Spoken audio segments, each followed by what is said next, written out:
저는 정민입니다. 올해 41살이죠. 결혼한 지 15년 만에 이혼 서류에 도장을 찍었습니다.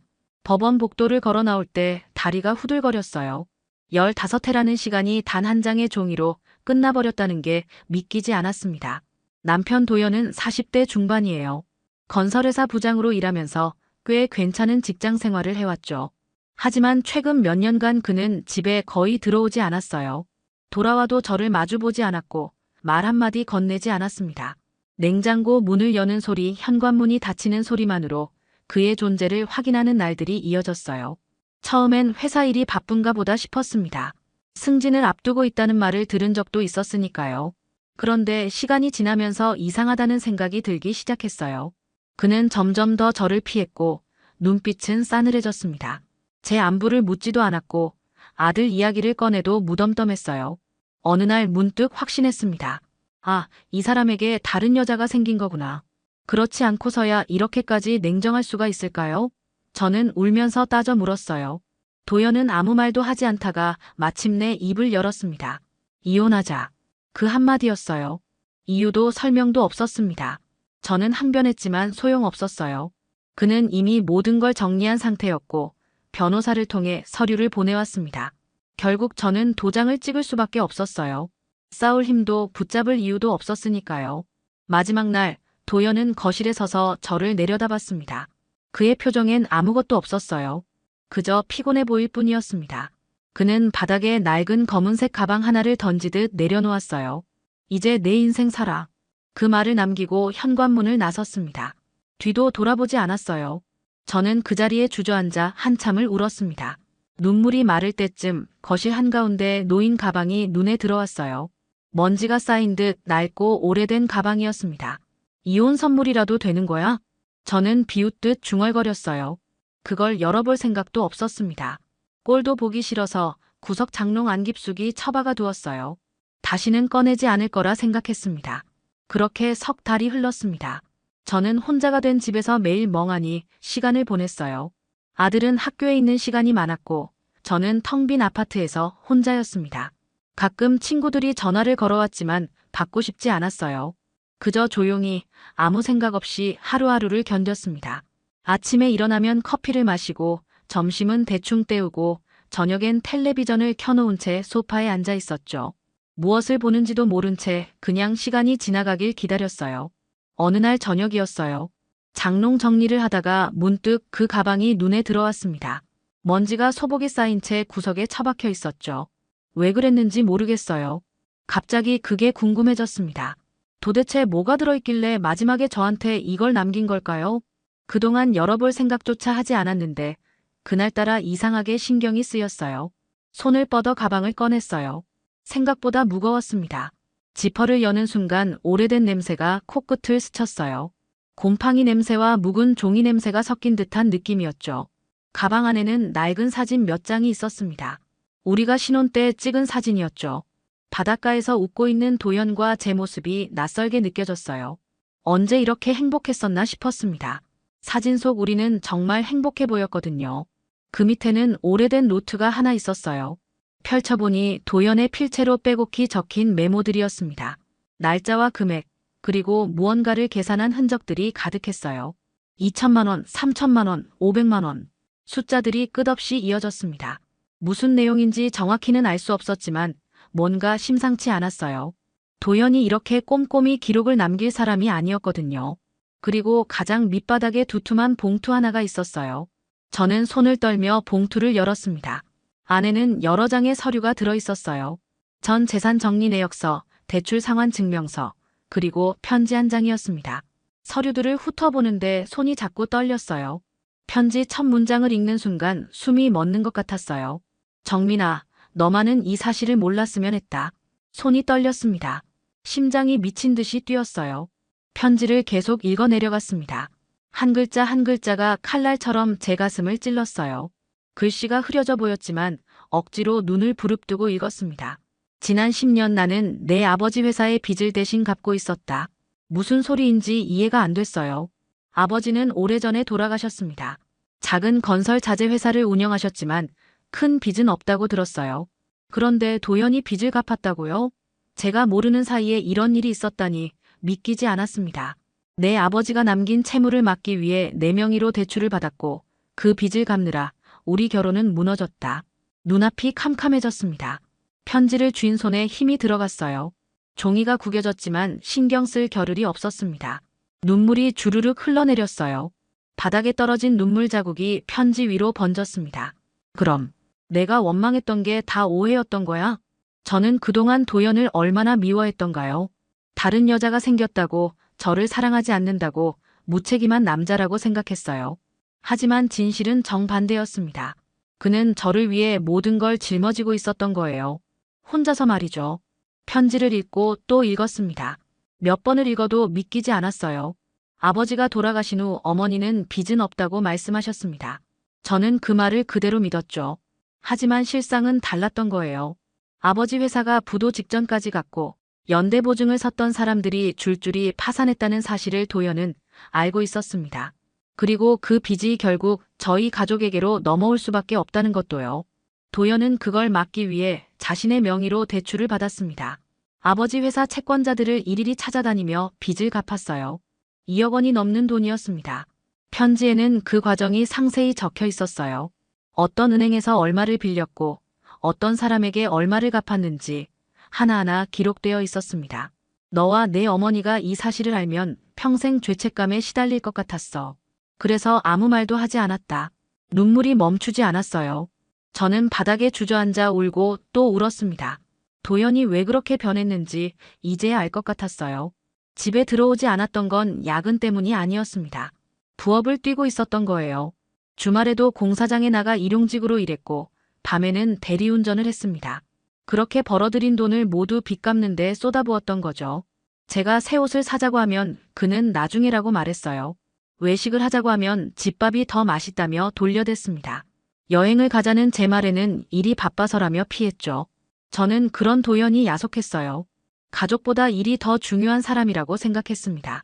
하지만 진실은 달랐어요. 그는 저와 아들을 위해 자신의 모든 것을 포기하고 있었던 겁니다. 편지를 다 읽고 나서야 가방 안쪽을 다시 살폈습니다. 작은 주머니가 하나 더 있었어요. 지퍼를 여는 순간 하얀 종이 몇 장이 바닥에 떨어졌습니다. 저는 그것을 집어들었어요. 병원 영수증이었습니다. 서울대학교 병원, 소아기내과, 간암 정밀검사. 날짜를 보니 1년 전이었어요. 손이 더 심하게 떨렸습니다. 다음 장을 넘겼어요. 진단서였습니다. 간암 사기 예상 여명 3개월에서 6개월. 진단 날짜는 6개월 전이었어요. 그 시점이 언제였죠?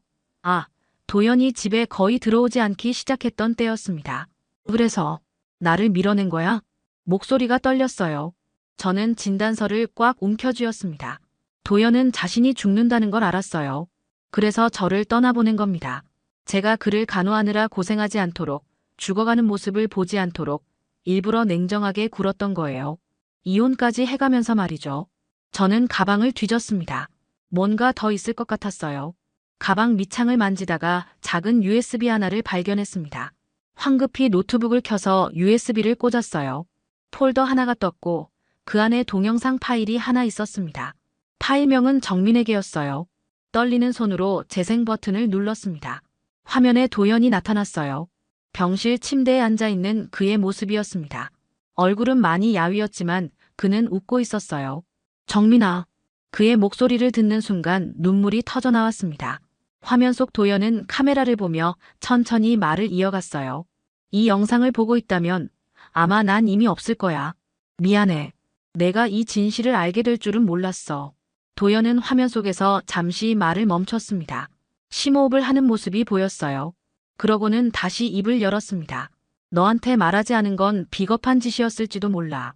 하지만 난 내가 이 사실을 알고 괴로워하는 모습을 보고 싶지 않았어. 내 아버지 빚 때문에 내가 죄책감을 느낄까봐 두려웠거든. 저는 화면을 뚫어져라 쳐다봤습니다. 도연의 목소리는 잔잔했지만 울림이 있었어요. 그는 계속 말했습니다. 10년 동안 빚을 갚으면서 힘들지 않았다면 거짓말이야. 정말 힘들었어. 하지만 그건 내 잘못이 아니야. 난 그저 우리 가족을 지키고 싶었을 뿐이야. 내가 웃는 모습을 보면 그걸로 충분했어. 눈물이 멈추지 않았습니다. 저는 노트북 화면에 손을 갖다 댔어요. 도연의 얼굴을 만지고 싶었지만 차가운 액정만 느껴질 뿐이었습니다. 병을 알게 됐을 때 처음엔 막막했어. 치료를 받으면 살 수 있을지도 모른다고 의사는 말했지. 하지만 치료비가 너무 많이 들었어. 남은 대출금을 다 갚고 나니 돈이 없었거든. 그래서 난 선택했어. 치료를 포기하고 남은 시간 동안 너와 아들을 위해 뭐라도 남기기로 말이야. 가슴이 미어졌습니다. 도연은 자신을 포기했던 거예요. 살 수 있는 기회가 있었는데도 저희를 위해 그 기회를 버렸던 겁니다. 이혼을 요구한 건 미안해. 하지만 그게 최선이라고 생각했어. 내가 죽으면 빚이 남아있을 수도 있잖아. 이혼을 하면 너한테는 그 빚이 가지 않아. 그리고 솔직히 말하면 난 내가 내 죽어가는 모습을 보는 게 싫었어. 너무 보기 흉할 것 같았거든. 도연은 쓸쓸하게 웃었습니다. 그 웃음이 너무 슬퍼 보였어요. 정민아, 널 사랑했어. 정말 많이 사랑했어. 우리가 처음 만났을 때부터 지금까지 단 한 번도 그 마음은 변하지 않았어. 마지막까지 너를 생각하면서 살았어. 그게 내 유일한 위안이었어. 저는 소리내어 울었습니다. 참을 수가 없었어요. 도연은 화면 속에서 손을 들어 눈물을 닦았습니다. 그도 울고 있었던 거예요. 내가 떠나도 너는 잘 살아줘. 아들이랑 행복하게 살아. 그게 내 마지막 소원이야. 그리고 미안해. 정말 미안해. 영상이 끝났습니다. 화면이 검게 변했어요. 저는 노트북을 껴안고 한참을 울었습니다. 목이 쉬도록 울었어요. 왜 진작 말하지 않았냐고, 왜 혼자 다 짊어졌냐고, 왜 저를 떠나보냈냐고 소리치고 싶었습니다. 한참을 울고 나서 정신을 차렸을 때 저는 봉투 속에 남은 서류들을 다시 펼쳤어요.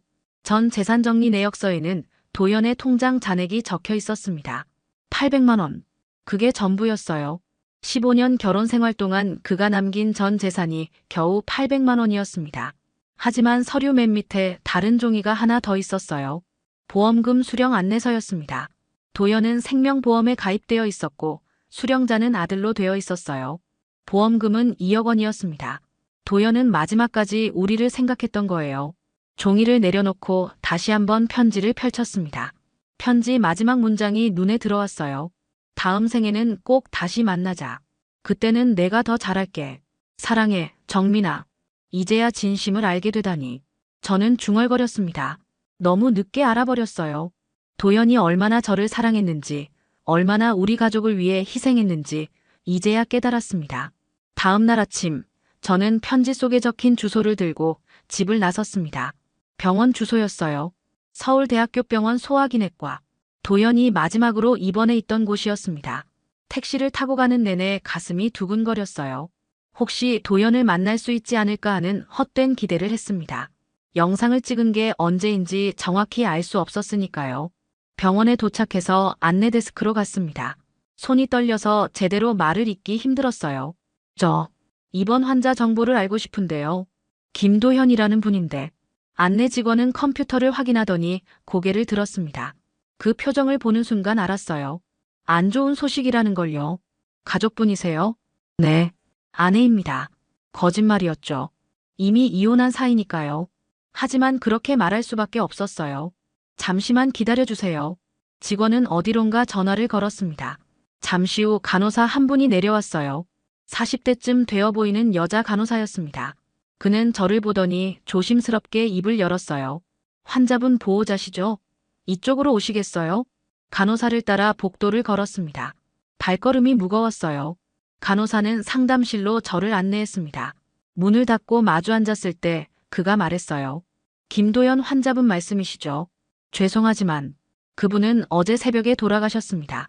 머리를 망치로 맞은 것 같았습니다. 어제요? 고작 하루 차이로 못 만났다는 건가요? 저는 그 자리에 주저앉았어요. 다리에 힘이 풀렸습니다.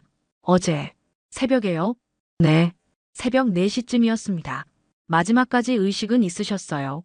고통스러워하시진 않았습니다. 간호사의 말이 귓가에 맴돌았어요. 저는 아무 말도 할 수 없었습니다. 그저 눈물만 흘렀어요. 간호사는 제 어깨를 가만히 두드려 주었습니다. 환자분께서 보호자분께 꼭 전해달라고 하신 물건이 있어요. 잠시만 기다려주세요. 간호사가 나갔다가 작은 상자를 들고 돌아왔습니다. 손바닥만 한 나무 상자였어요.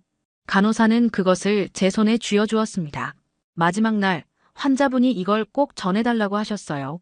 내 아내가 오면 꼭 이걸 줘야 한다고 여러 번 당부하셨습니다. 상자를 받아든 순간 눈물이 더 쏟아졌습니다. 도연은 마지막 순간까지 저를 생각했던 거예요. 제가 올 줄 알았던 걸까요? 아니면 언젠가는 진실을 알고 찾아올 거라 믿었던 걸까요? 환자분은 정말 좋은 분이셨어요. 아프신데도 항상 웃으시려고 하셨고, 저희 간호사들한테도 늘 고맙다고 하셨어요. 마지막까지 누군가를 원망하는 말씀은 한 번도 안 하셨습니다. 간호사의 말에 가슴이 더 아팠습니다. 도연다운 모습이었어요. 그는 항상 그런 사람이었습니다. 힘들어도 내색하지 않고 아파도 웃으려 했던 사람이었죠. 장례는 어제 오전에 화장하셨습니다. 환자분이 생전에 미리 다 준비해 두셨더라고요. 장례식도 하지 말고 조용히 보내달라고 하셨대요. 모든 게 끝나버렸습니다. 저는 작별 인사도 못했어요. 마지막 얼굴도 보지 못했습니다. 그저 이 작은 상자만 남았을 뿐이었어요. 여기서 잠깐 쉬다 가세요. 물 한 잔 가져다 드릴게요. 간호사가 나가고 혼자 남았습니다. 저는 떨리는 손으로 상자를 열었어요. 상자 안에는 2개의 결혼 반지가 있었습니다. 제 것과 도연의 것이었어요. 도연은 이혼하고도 반지를 버리지 않았던 겁니다. 반지 밑에는 통장 한 권이 있었어요. 통장을 펼쳐보니 예금주는 우리 아들 이름이었습니다. 잔액은 2억 원이었어요. 보험금이었던 거죠. 도연은 마지막까지 우리를 위해 준비했던 겁니다. 통장 사이에 작은 쪽지가 끼워져 있었어요. 도연의 글씨였습니다. 다음 생엔 다시 내 남편으로 태어나고 싶다. 저는 그 쪽지를 가슴에 꼭 안았습니다. 눈물이 옷깃을 적셨어요. 도연은 떠나면서도 저를 사랑한다고 말하고 있었습니다. 다음 생에도 만나고 싶다고 했어요. 하지만 저는 이번 생에서조차 제대로 사랑하지 못했습니다. 그를 의심했고 원망했고 미워하기까지 했어요. 상담실 창밖으로 비가 내리기 시작했습니다. 가을비였어요. 차갑고 쓸쓸한 빗줄기가 유리창을 타고 흘러내렸습니다. 저는 창밖을 바라보며 중얼거렸어요. 이젠 나도 당신을 용서할게. 무엇을 용서한다는 건지 스스로도 정확히 알 수 없었습니다. 도연이 저를 떠나보낸 것을 용서한다는 건지 아니면 진실을 숨긴 것을 용서한다는 건지요. 어쩌면 아무것도 용서할 게 없었는지도 몰라요. 도연은 잘못한 게 없었으니까요. 잘못한 건 저였습니다. 그를 이해하지 못하고 끝까지 믿어주지 못한 저였어요. 한참을 그렇게 앉아있다가 간호사가 가져다 준 물을 마시고 일어났습니다. 상자를 가방에 넣고 병원을 나섰어요. 빗속을 걸으며 집으로 향했습니다. 우산도 쓰지 않았어요. 그냥 비를 맞고 싶었습니다. 온몸이 젖어들었지만 신경 쓰이지 않았어요. 집에 도착했을 때는 온몸이 흠뻑 젖어 있었습니다. 옷을 갈아입고 거실 소파에 앉았어요. 상자를 다시 꺼내 반지를 손에 쥐었습니다. 도연의 반지는 제 것보다 컸어요. 그의 손가락에 끼워져 있던 이 반지가 지금은 제 손 안에 있다는 게 비현실적으로 느껴졌습니다. 결혼 반지를 끼고 살던 때가 기억났어요. 신혼 초에는 도연도 저도 반지를 하루도 빼지 않았습니다. 어디를 가든 반지를 끼고 다녔죠. 사람들이 물어보면 자랑스럽게 결혼했어요 라고 말하곤 했습니다. 하지만 언제부턴가 우리는 반지를 빼기 시작했어요. 불편하다는 핑계로요. 사실은 마음이 멀어졌기 때문이었을 겁니다. 아니, 제 마음만 멀어진 거였어요. 도연의 마음은 여전히 저를 향하고 있었습니다. 그는 끝까지 반지를 간직했으니까요. 이혼하고도 버리지 못했던 거예요. 핸드폰이 울렸습니다. 학교에서 온 전화였어요. 저는 잠시 망설이다가 전화를 받았습니다. 어머님, 민우 담임 선생님이에요. 민우가 오늘 수업 시간에 계속 멍하니 있더라고요. 혹시 집안에 무슨 일 있으세요? 아, 네. 죄송합니다. 제가 아이한테 신경을 못 써서. 괜찮으세요? 목소리가 많이 안 좋으신데. 네, 괜찮습니다. 민우 잘 부탁드립니다. 전화를 끊고 한숨을 쉬었습니다. 아들에게도 신경을 써야 하는데 제가 너무 제 슬픔에만 빠져 있었어요. 중학생 아이가 얼마나 힘들까요? 아버지와 이혼한 엄마를 보며 어떤 생각을 하고 있을까요? 시계를 보니 오후 4시였습니다. 아들이 곧 집에 올 시간이었어요. 저는 부엌으로 가서 저녁 준비를 시작했습니다. 아들이 좋아하는 김치찌개를 끓였어요. 그리고 달걀말이도 만들었습니다. 도연이 해주던 방식 그대로요. 5시 반쯤 현관문이 열렸습니다. 아들이 돌아왔어요. 가방을 현관에 던지듯 내려놓고 안으로 들어왔습니다. 엄마, 나왔어. 그래, 손 씻고 밥 먹자. 배 안 고파. 그래도 먹어야지. 엄마가 내가 좋아하는 거 만들었어. 아들은 묵묵히 손을 씻고 식탁에 앉았습니다. 제가 차려준 밥을 보더니 젓가락을 들었어요. 하지만 먹는 둥 마는 둥 했습니다. 민우야, 무슨 일 있어? 아니, 별일 없어. 선생님한테 전화 왔어. 수업 시간에 멍하니 있었다고. 아들은 대답하지 않았습니다. 그냥 고개를 숙이고 밥만 뒤적였어요. 저는 아들의 손을 잡았습니다. 엄마가 요즘 너한테 신경을 못 써줘서 미안해. 힘들지? 아들의 눈에 눈물이 고였습니다. 중학생 아이가 참고 참았던 눈물이었어요. 엄마, 아빠는 왜 우리 떠났어? 진짜 다른 여자 생긴 거야? 가슴이 미어졌습니다. 아들에게 뭐라고 말해야 할까요? 아직 어린아이에게 아버지가 돌아가셨다고 말할 수 있을까요? 민우야, 엄마가 할 말이 있어. 잘 들어줄 수 있겠니? 아들은 고개를 끄덕였습니다. 저는 천천히 입을 열었어요. 이제는 말해야 할 때였습니다. 저는 아들의 손을 꼭 잡고 천천히 말을 시작했습니다. 가방 속에 있던 편지 이야기부터 시작했어요. 할아버지의 빚을 도연히 10년 동안 혼자 갚아왔다는 것, 그 과정에서 병까지 얻었다는 것을요. 그리고 우리를 위해 마지막까지 자신을 희생했다는 사실까지요. 아빠는 일주일 전에 돌아가셨어. 아들의 눈이 커졌습니다. 믿기지 않는다는 표정이었어요. 입술이 파르르 떨렸습니다. 거짓말이지. 엄마, 거짓말이라고 해. 미안해, 민우야. 엄마도 늦게 알았어. 아빠는 우리가 슬퍼하는 걸 보고 싶지 않았나 봐. 아들은 식탁에 얼굴을 묻고 울기 시작했습니다. 어린아이처럼 엉엉 울었어요. 저는 아들의 등을 쓰다듬어 주었습니다. 함께 울었어요. 우리 모자는 한참을 그렇게 울었습니다. 울음이 잦아들었을 때 아들이 물었어요. 아빠, 어디 계셔? 납골당에 계셔. 민우야, 주말에 같이 갈까? 응, 가고 싶어. 저는 아들을 꼭 안아주었습니다. 작은 몸이 제 품에서 떨리고 있었어요. 얼마나 무서웠을까요? 아빠는 떠나고 엄마는 매일 울기만 하고 이 어린아이가 얼마나 불안했을까 싶었습니다. 민우야, 미안해. 엄마가 정신이 없어서 너한테 제대로 못해줬어. 괜찮아. 엄마도 힘들었잖아. 아들의 말에 눈물이 또 났습니다. 이렇게 착한 아이를 두고 도연은 떠났어요. 얼마나 마음이 아팠을까요? 주말이 되었습니다. 저는 아들과 함께 납골당으로 향했어요. 버스를 2번 갈아타고 도착한 곳은 조용한 산자락이었습니다. 아들은 제 손을 꼭 잡고 있었어요. 무서운지 자꾸 제 팔에 붙었습니다. 엄마, 여기야? 응, 여기야. 관리인에게 위치를 물어 4층으로 올라갔습니다. 한쪽 구석에 도연의 이름이 새겨진 작은 명패가 있었어요. 아들은 그 앞에 멈춰 섰습니다. 한참을 그렇게 서 있다가 무릎을 꿇고 앉았어요. 아빠, 나왔어. 아들의 목소리가 떨렸습니다. 저도 옆에 무릎을 꿇고 앉았어요. 여보, 우리 왔어요. 민우도 데려왔어요. 아들은 가방에서 무언가를 꺼냈습니다. 작은 편지 봉투였어요. 언제 준비했는지 몰랐는데 아들이 직접 쓴 편지였습니다. 아빠, 이거 내가 썼어. 읽어줄게. 아들은 떨리는 손으로 편지를 펼쳤습니다. 아빠, 나 민우야. 아빠가 왜 우리 곁을 떠났는지 이제 알았어. 엄마한테 다 들었어. 아빠가 우리를 위해서 많이 힘들었다는 거, 아프셨다는 거 다 알았어. 아들의 목소리가 울먹였습니다. 아빠, 미안해. 나 아무것도 몰라서 미안해. 아빠가 집에 안 올 때 나 속상했어. 왜 엄마한테만 차갑게 하냐고 화도 났어. 근데 아빠는 우리를 지키려고 그랬던 거였구나. 편지를 읽는 아들의 눈에서 눈물이 떨어졌습니다. 종이 위에 눈물 자국이 생겼어요. 아빠, 나 이제 엄마 잘 지킬게. 내가 이제 우리 집 기둥이 될게. 아빠가 못다한 일 내가 할게. 그러니까 아빠는 편히 쉬어. 사랑해, 아빠. 아들은 편지를 접어서 명패 앞에 조심스럽게 놓았습니다. 그리고 두 손을 모아 절을 했어요. 저도 함께 절했습니다. 한참을 그렇게 있다가 일어났습니다. 아들이 제 손을 잡았어요. 엄마, 아빠 보고 싶어. 나도 보고 싶어. 우리는 손을 잡고 납골당을 나왔습니다. 밖은 화창했어요. 가을 햇살이 따사로웠습니다. 아들이 말했어요. 엄마, 우리 잘 살자. 아빠가 바라는 거 그거잖아. 그래, 잘 살자. 버스 정류장으로 걸어가는 길, 아들은 계속 제 손을 놓지 않았습니다. 작지만 단단한 손이었어요. 이 아이가 이렇게 컸구나 싶었습니다. 도연이 지키려 했던 아이가 이제는 저를 지키겠다고 하네요. 버스를 기다리며 아들이 물었습니다.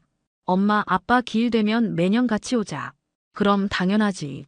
그리고 아빠 생신 때도 와야지. 아빠 좋아하시던 음식 가져와서. 그래, 그러자. 버스가 왔습니다. 우리는 나란히 앉았어요. 창밖으로 풍경이 지나갔습니다. 아들은 제 어깨에 머리를 기댔어요. 피곤한지 곧 잠이 들었습니다. 그로부터 석 달이 지났습니다. 어느덧 봄이 왔어요. 창밖으로 벚꽃이 흩날리는 게 보였습니다. 겨울이 지나고 봄이 오듯 제 마음에도 조금씩 따스함이 찾아왔어요. 도연을 잃은 슬픔은 여전했지만 이제는 그 슬픔과 함께 살아가는 법을 배우고 있었습니다. 오늘 아침 아들이 일찍 일어났어요. 학교 가기 전에 저와 함께 아침을 먹겠다며 식탁에 앉았습니다. 저는 아들이 좋아하는 음식을 준비했어요. 김치찌개와 달걀말이, 그리고 고등어구이까지요. 모두 도연이 좋아하던 메뉴이기도 했습니다. 엄마, 맛있다. 아들은 밥을 한 숟갈 크게 떠서 입에 넣었습니다. 목이 좋았어요. 이렇게 잘 먹는 모습을 보면 저절로 미소가 지어졌습니다. 많이 먹어. 오늘 시험 있다며? 응, 수학 시험. 걱정 마. 이번엔 잘 볼 것 같아. 그래, 우리 민우 최고야. 우리는 천천히 식사를 했습니다. 아무 말 없이 먹다가 아들이 선반 위를 보더군요. 그곳에는 도연의 사진이 작은 액자에 담겨 있었어요. 병원에서 찍은 사진이었습니다. 그리고 그 옆에는 고마웠어요 라고 적힌 제 손글씨 쪽지가 붙어 있었죠. 엄마, 그 가방, 이제 버릴 거야? 아들이 물었습니다. 거실 한쪽에 도연이 남긴 가방이 여전히 놓여 있었어요. 저는 그 가방을 버릴 수가 없었습니다. 도연의 마음이 담긴 물건이었으니까요. 아니, 그냥 둘래. 그 사람 덕분에 우리가 여기까지 왔잖아. 아들은 고개를 끄덕이며 아무 말도 하지 않았습니다. 그리고 밥을 한 숟갈 더 떴어요. 창문으로 햇살이 들어와 우리 두 사람의 얼굴을 따뜻하게 비췄습니다. 오랜만에 느껴보는 평화로운 아침이었어요. 엄마는 이제 뭐 할 거야? 응, 무슨 소리야? 그냥. 엄마도 이제 뭔가 하면서 살면 좋을 것 같아서. 맨날 집에만 있으면 심심하잖아. 아들의 말에 저는 잠시 생각했습니다. 맞아요. 도연은 제가 제 인생을 살기를 바랐습니다. 하지만 막상 뭘 해야 할지 막막했어요. 15년 동안 주부로만 살았거든요. 엄마 생각 좀 해볼게. 뭐가 좋을지 모르겠네. 엄마, 예전에 꽃집 하고 싶다고 했잖아. 그거 해보면 어때? 그랬었지. 신혼 때 저는 도연에게 말한 적이 있었어요. 언젠가 작은 꽃집을 하고 싶다고요. 예쁜 꽃들을 보며 일하는 게 꿈이라고 했었죠. 도연은 그때 웃으며 나중에 꼭 해주마라고 약속했었습니다. 그래, 한번 알아볼까?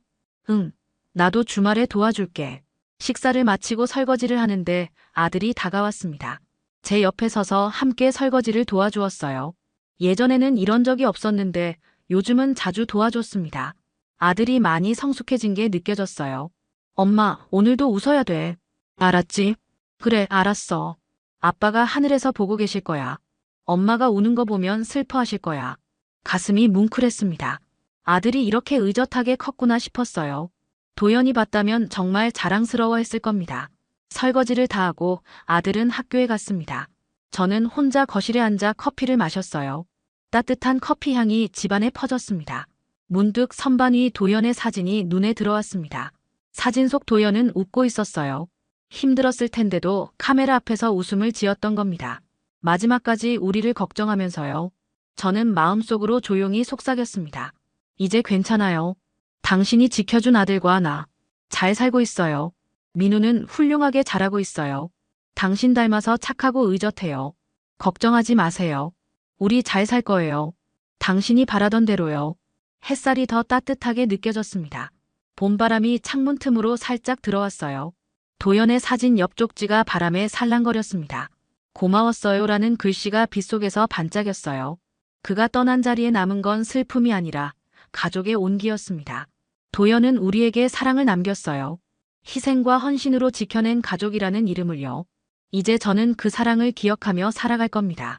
아들과 함께 웃으며 살아갈 거예요. 그게 도연이 원했던 거니까요.